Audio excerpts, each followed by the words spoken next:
Hello বন্ধুরা, আমি শাকগুন্ডিল। আজকে এই ভিডিওতে বেশ কিছু সিনেমা সংক্রান্ত আপডেটস আপনার সঙ্গে শেয়ার করব। প্রথম আপডেটটা রাশকে কেন্দ্র করে তথাগত মুখোপাধ্যায়ের আপকামিং ছবি, বিক্রম চ্যাটার্জির আপকামিং ছবি, সেই সিনেমার প্রথম গান আসতে চলেছে 10 তারিখ। টিজারটা তো ভীষণ ভালো ছিল, তালপাতা সেপাইয়ের গান এটা হতে চলেছে। দেখা যাক এবার এই গানটা কিরকম কি হয়, আশা করব গানটা ভালো হবে। এর পরবর্তী আপডেটটা দোস্তানা সিকুয়ালকে কেন্দ্র করে, অর্থাৎ ধর্মার ছবি, কারণ জোহরের ছবি। এই ছবিটা শুটিং বেশ কয়েক বছর আগে স্টার্ট হয়ে গেছিল, আপনারা সকলেই জানেন। 21 দিন শুটিং হওয়ার পরবর্তীতে ছবিটা শেলফ হয়ে যায়। তার কারণটা কি? কার্তিক আরিয়ানের সঙ্গে কারণ জোহরের বাওয়াল, যেটার ব্যাপারে আমরা সকলেই অ্যাওয়্যার, জানি এক্স্যাক্টলি আমরা কি হয়েছিল। তো তার পরবর্তীতে ছবিটা এত বছর ধরে ব্যাকবার্নারে ছিল এবং এখন জানতে পারা যাচ্ছে যে না, এই ছবিটা শেষ অবধি সম্ভবত হতে চলেছে। এবং দোস্তানা 2 এর মধ্যে বিক্রান্ত মাসেকে সম্ভবত আমরা দেখতে পাবো লাক্সিয়ার সঙ্গে সঙ্গে, এবং জাহ্নবী কাপুর থাকবে কি থাকবে না সেটার ব্যাপারে এখন অবধি কোনো রকম কোনো কনফার্মেশন নেই। দেখা যাক জাহ্নবী থাকে নাকি অন্য কোনো নায়িকা থাকে। তবে বিক্রান্ত মাসেকে এখানে প্রডিউসার চাইছে, এটা পরিষ্কার। তো বিক্রান্তকে আমরা এই ধরনের ছবিতে খুব বেশি অংশ হতে দেখতে তো পাই না, নর্মালি সিরিয়াস ছবিতে সিরিয়াস রোলস সে করে থাকে।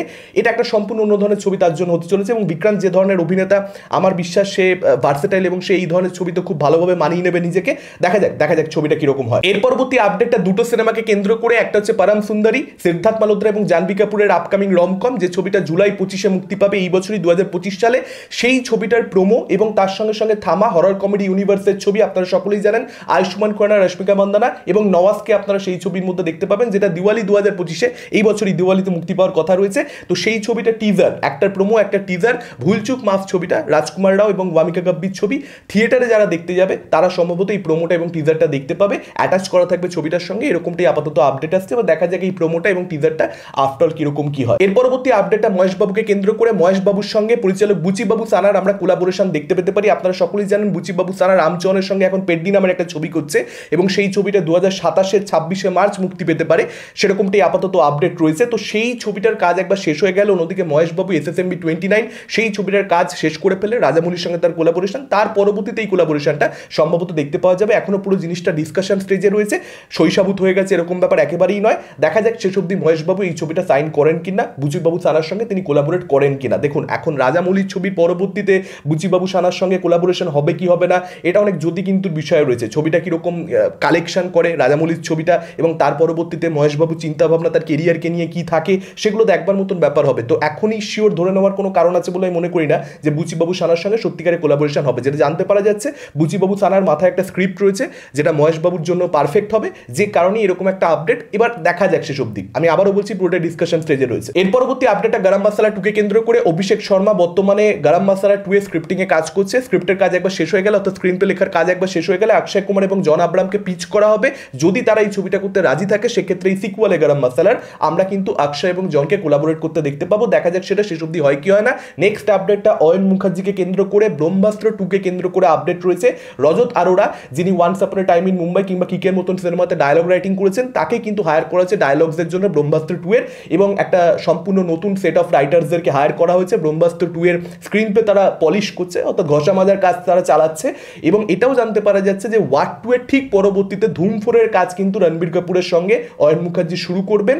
ওয়াট 2 এর পরবর্তীতে কিন্তু ব্রহ্মাস্ত্র 2 হবে না, অর্থাৎ আগে ধুম 4, তার পরবর্তীতে কিন্তু ব্রহ্মাস্ত্র পার্ট 2। ব্রহ্মাস্ত্র পার্ট 2 আসতে কিন্তু সময় লাগবে, এবং ধুম 4 এর কিন্তু আরও একবার কনফার্মেশন সেক্ষেত্রে পাওয়া যাচ্ছে যে হ্যাঁ, রণবীর কাপুরকে আমরা দেখতে পাবো এবং অয়ন মুখার্জিকে এখানে ইয়াশরাজ ফিল্মস কিন্তু ভাবছে পরিচালক হিসেবে। এর পরবর্তী আপডেটটা অক্ষয় কুমারকে কেন্দ্র করে। আপনারা সকলেই জানেন ভূত বাংলা শুটিং এ অক্ষয় কুমার এতদিন ব্যস্ত ছিলেন। মে মাসের 15 তারিখে নানান শহরে 85 দিন একটানা শুট করবার পরবর্তীতে ভূত বাংলার কিন্তু র্যাপ আপ হচ্ছে, এবং জুন মাসে তিনি কিন্তু ওয়েলকাম টু দি জঙ্গল এই ছবিটা শুটিং এর কাজে আবার যোগদান দেবেন। কিছু শুটিং বাকি রয়েছে, কিছুটা পোর্শন সেটা অক্ষয় শেষ করবেন, এবং তার পরবর্তীতে কিন্তু আগস্ট মাসে প্রিয়দর্শনের সঙ্গে যে অ্যাকশন থ্রিলার ছবিটার অংশ তার হওয়ার কথা হচ্ছে, যেখানে সে অ্যান্টাগনিস্ট প্লে করবে, স্যাফ হিরো প্লে করবে, সেই ছবিটার শুটিং কিন্তু তিনি স্টার্ট করে দেবেন। তো অক্ষয় কুমার অক্ষয় কুমার, তার কিন্তু প্রচন্ড বিজি শিডিউল। তো ভূত বাংলা শুটিংটা শেষ হতে চলেছে, এটাই মূলত আপডেট ছিল।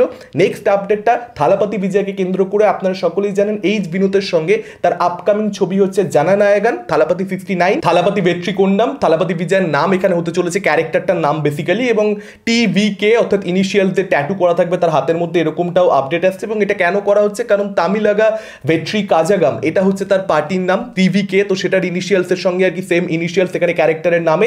তো এই মেটা ব্যাপারগুলো অ্যাকচুয়ালি তামিল ছবিতে থালাপতি বিজয়ের ছবিতে থাকেই। আপনারা গোট ছবিটা দেখে নিন, সেখানেও তার পলিটিক্যাল কেরিয়ারের রেফারেন্স কোথাও একটা ছিল, শিবা কার্তিকের ক্যামিওতে রেফারেন্স ছিল। তো সবকিছু মিলে এই মেটা ব্যাপার স্যাপারগুলো থালাপতি বিজয়ের ছবিতে খুব অবভিয়াস বিষয়, এবং এগুলো অডিয়েন্স খুব এনজয় করে। তো দেখা যাক যে এই ছবিটা এইচ বিনোদের কিরকম কি কি হয় শেষ অবধি আশা করবো পাবলিককে এন্টারটেন করবে ছবিটা। এটা তো দেখুন থালাপতি বিজয় একদম পুরো তার ফ্যান্সদের জন্য বানাচ্ছে ছবিটা, অ্যাটলিস্ট এখন অবধি সেরকমটাই দেখে মনে হচ্ছে। এর পরবর্তীতে সোহম চক্রবর্তীর আপকামিং সিনেমা বহুরূপকে নিয়ে কথা বলবো। বহুরূপের একটা নতুন পোস্টার আজকে ড্রপ করেছে এবং যে পোস্টারটা অ্যামেজিং, দুর্দান্ত হয়েছে। সোহমকে এখানে চিনতেই পারা যাচ্ছে না। All credit goes to Somnath Kundu এবং অবভিয়াসলি সোহম। সে যে একটা কামব্যাক করতে চেয়েছে এবং তার জন্য সে যে খাটছে সেটা পরিষ্কার বুঝতে পারা যাচ্ছে। এবং সোমনাথ কুন্ডু দুর্দান্ত কাজ করেছেন, দারুণ কাজ করেছেন। মানে এই পোস্টারটা বলে না দিলে বোঝা যাবে না যে সোহমের এটা পোস্টার। সোহমকে এখানে আমরা দেখতে পাচ্ছি, চেনাই যাচ্ছে না, চেনবার কোনো উপায় নেই। এবং এই পোস্টারটা মানে আমরা আপডেট পেয়েছিলাম যে এরকম ধরনের নানান রকম লুক থাকবে সোহমের এখানে, বা সেগুলো কতটা ইন্টারেস্টিং হবে, কতটা সেখানে সোহমকে মানে এই ধরনের পোস্টার যেটা ম্যাটার করে সেটা হচ্ছে অভিনেতাকে চিনতে পারা যাচ্ছে কি যাচ্ছে না। চিনতে পারা যাচ্ছে না মানে এখানে মেকআপ আর্টিস্ট সফল এবং সেই অভিনেতাও সফল। তো এখানে কিন্তু অ্যাকচুয়ালি সোমনাথ কুন্ডু এবং সোহম প্রচন্ড পরিমাণে সফল। এই পোস্টারটা দারুণ পোস্টার হয়েছে, দারুণ। এখন এটাই দেখবার মতন ব্যাপার হবে যে আদেও এই ধরনের পোস্টারগুলো অডিয়েন্সের মধ্যে, নিউট্রাল অডিয়েন্সের মধ্যে ওয়ার্ক করছে কিনা, তারা সোমকে একটা সুযোগ দিচ্ছে কিনা, এই ধরনের পোস্টারগুলো ইন্টারেস্টিং লেগে ছবিটা তারা দেখতে যাওয়ার কথা ভাবছে কিনা, দেখা যাক। আপনাদের কি মতামত আপনারা ডেফিনেটলি জানতে পারেন এই আপডেটগুলোকে কেন্দ্র করে এবং সোমের পোস্টারকে কেন্দ্র করে। এটা ছিল আজকের ওভারঅল ভিডিও। এই ভিডিওটা ভালো লাগলে লাইক করতে পারেন, শেয়ার করতে পারেন। আমাদের চ্যানেল নতুন হলে চ্যানেলটাকে অবশ্যই সাবস্ক্রাইব করতে পারেন। আজকের মতন টাটা, চোখ রাখুন পরবর্তী ভিডিও।